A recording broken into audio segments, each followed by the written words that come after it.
Jeudi 28 juillet, c'était la première émission de la Radio des Ours en direct sur le 90.7 FM à Valorcine et en Vallée du Trien.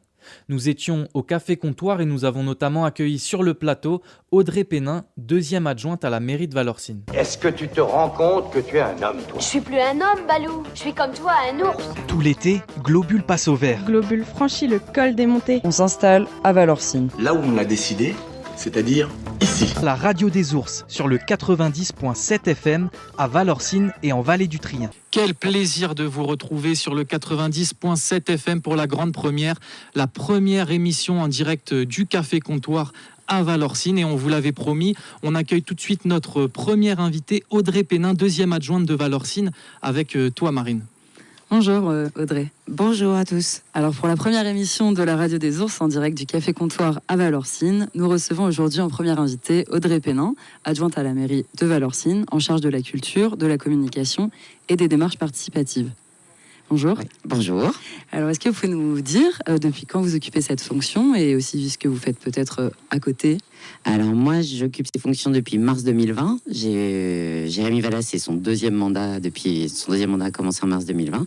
Donc voilà, donc c'est encore tout frais. Mais il s'est passé beaucoup de choses quand même en 2 ans et demi. Et puis c'est vrai qu'avant, je me suis rapprochée de Jérémy en lui disant que j'aimerais bien faire partie de l'équipe s'il se remettait en course. Et puis il m'a parlé tout de suite de tout ce qui était démocratie participative. Et c'est vrai que ça m'intéressait bien, que je trouvais que ça allait tout à fait dans l'idée de Valorcine et de ce que j'ai envie de faire et de voir pour le village. Donc voilà, du coup ça s'est mis en place petit à petit. Et puis voilà. Merci. Et quelle est votre histoire, vous, avec Valorcine? Alors moi, ma grand-mère était originaire de Valorcine, est née à Valorcine et de Valorcine. Et moi, je suis toujours venue à Valorcine depuis que je suis née. Et puis, ça fait 5 ans maintenant que je réside à plein temps à l'année. C'était un grand bonheur de pouvoir enfin venir m'installer. Ça faisait des années que je voulais. Et du coup, je suis très contente et j'avais envie de m'investir dans la commune pour les Valorcins. Et voilà, donc c'est comme ça que ça s'est fait. Et concernant justement cette démarche participative, votre rôle, c'est quoi exactement? Quand on parle de démarche participative, c'est vrai que ça peut englober plein de choses. Ici, à Valorcine, nous, on a trouvé on avait des décisions importantes à prendre. Alors certes, on est des élus, mais ça nous paraissait fou que pour des gros projets au sein de Valorcine, ce soit seulement entre les mains de 11 personnes. Ce qui nous intéressait, c'était vraiment d'avoir les avis aussi de la population. Et donc, on a essayé de former des groupes de travail qu'on a appelés les ateliers participatifs, via aussi un label qu'on a obtenu qui s'appelle un label Notre Village Terre d'Avenir. Et donc on a créé ces ateliers participatifs où on aborde différents sujets, différents thèmes et on demande les avis des gens. Et en fait ça fonctionne sous forme d'aller-retour entre les élus et les réunions des ateliers participatifs. Donc moi je suis un petit peu le lien entre les deux, avec Jérémy notamment, mais avec d'autres aussi. Et en fonction de ce qui a été émis comme souhait, comme idée, après nous élus on essaye de voir dans quelle mesure c'est faisable ou pas, d'un point de vue juridique, administratif, etc. Et puis après on refait un retour et puis on se réunit, etc. Ça marche comme ça. Et qu'est-ce qui vous semblait nécessaire en fait dans cette idée de projet participatif et aussi qu'est-ce que ça crée entre les habitants et habitantes de Valorcine? Déjà ça crée tout simplement du lien parce qu'en fait Valorcine est composé de beaucoup de gens qui viennent de partout en fait et plus uniquement de Valorcins de souche entre guillemets. Il y a aussi tous les Valorcins d'ailleurs, résidents secondaires mais pas seulement aussi, qui s'intéressent à la vie du village, qui ont envie de s'investir dans la vie du village et donc c'est vraiment des moments pour se rencontrer aussi parce qu'il y a plein de gens entre eux, même si on a un tout petit village, qui se rencontrent pas, qui travaillent pas forcément ici, qui vivent une partie de l'année ailleurs. Du coup, c'est aussi d'avoir les gens, déjà simplement de faire du lien entre les gens. Ça nous semblait hyper intéressant. Et puis après, on réfléchit toujours mieux à 25 cerveaux qu'à 2. Il y a quand même plus d'idées et plus d'échanges. Donc, ça nous semble, c'est pas toujours évident, mais ça nous semble intéressant d'écouter aussi ce que les gens ont à dire. Il y a plein de choses, évidemment, en tant qu'élu auxquelles on pense pas forcément. Donc, ça fait écho un peu à notre travail d'un autre côté. Est-ce que vous avez un lieu où vous pouvez justement tous vous retrouver? Oui, alors en général, on se retrouve soit au pôle culturel de Valorcine, qui se trouve aussi au-dessus de l'office de tourisme, soit sinon on se retrouve dans la salle des mariages de la mairie de Valorcine, qui est une grande salle qui permet d'accueillir un assez grand nombre de personnes. Et je crois que j'ai entendu parler aussi de la création d'une maison de village. Tout à fait. Alors ça rentre complètement dans le cadre de ces ateliers participatifs. En fait, la mairie de Valorcine a eu la chance qu'on lui lègue une demeure très ancienne, une des plus anciennes du village, au décès d'une vieille dame. Elle a fait don à la mairie. Donc c'est une magnifique demeure. Et nous, ce qu'on a très envie, c'est que cette demeure, ce soit une maison de village, mais dont le fonctionnement soit fait par les Valorcins et que ce soit pour les Valorcins, vraiment à destination des Valorcins. Donc ça nous tient à cœur vraiment.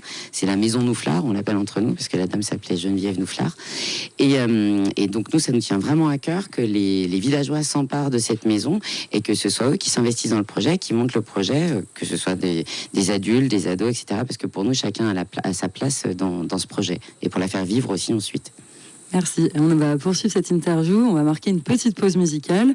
Je vous laisse avec Golden Gal d'Animal Collective, groupe américain issu de Baltimore.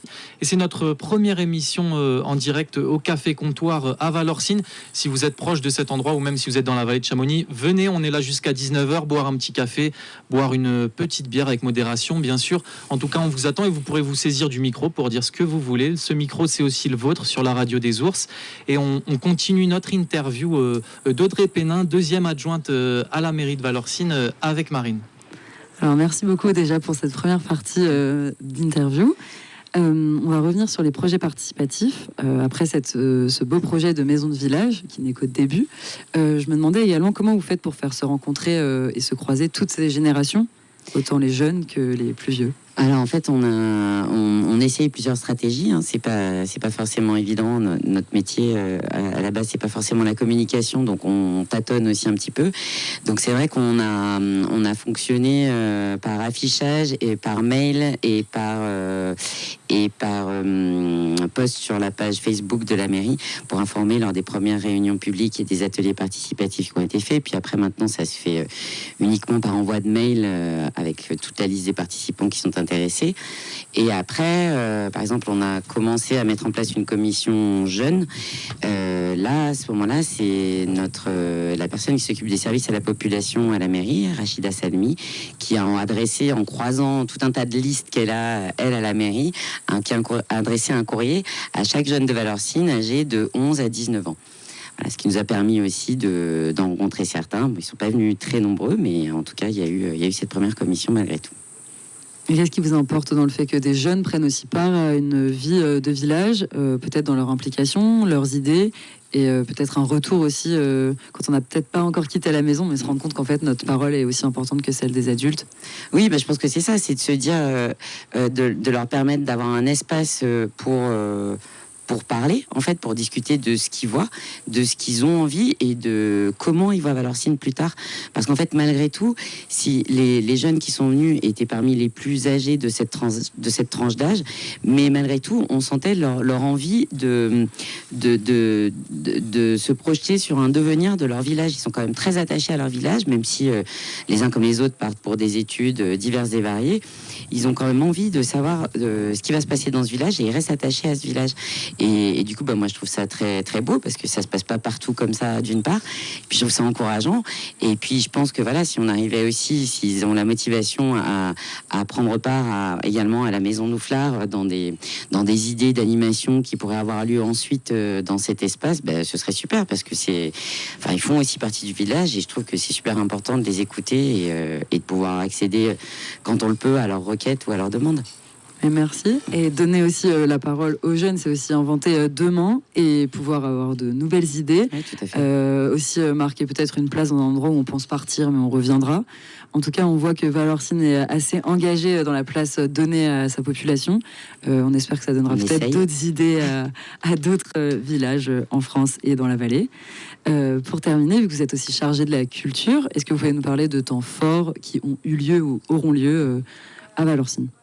Oui, bien sûr. Là, évidemment, un des gros temps forts de Valorcine, c'est justement tout le festival le mouvement artistique valorcin de la Nuit des Ours, donc qui démarre très prochainement. Mais c'est vrai que par ailleurs, il y a eu un festival qui s'est déroulé sur une soirée le 18 juin, qui a été fait pour l'association Sit and Ride et une grosse partie des Valeurcins s'est retrouvée ce soir-là en famille, avec des petits, avec les adolescents, les parents, les jeunes, les vieux. Et c'était un grand moment autour de divers groupes qui sont venus. De se retrouver et de créer du lien aussi. Ça ressemblait plus à une fête de village sur un fond musical, j'ai envie de dire. Enfin, c'est mon ressenti à moi. Et c'était très beau de voir tout le monde réuni et au cours de ce festival-là. Sinon, il y a eu aussi le premier concert qui a été à nouveau redonné dans l'église toute rénovée de Valeurcine, fraîchement rénovée, qui a eu lieu le 13 juillet, qui était un concert dans le cadre du Festival du Baroque, qui a rassemblé beaucoup de monde. Je crois que l'église était comble, malheureusement, j'ai pas pu y assister.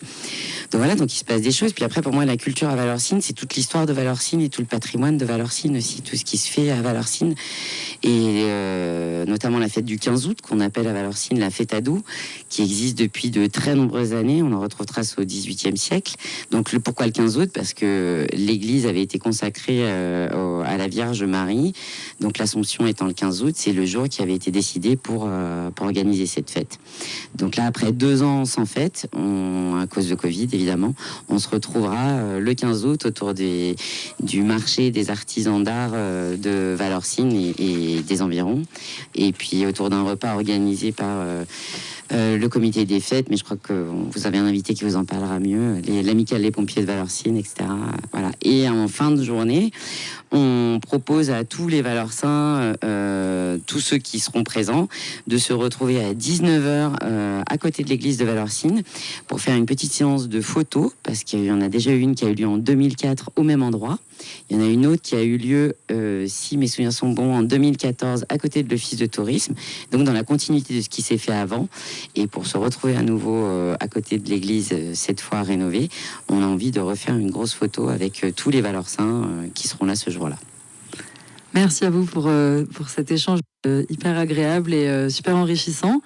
Merci beaucoup. Merci à vous de m'avoir accueilli.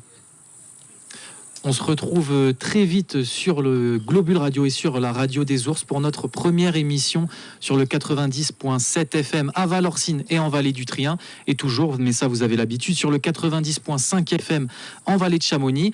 On écoute un peu de musique et on se retrouve pour notre prochaine invité.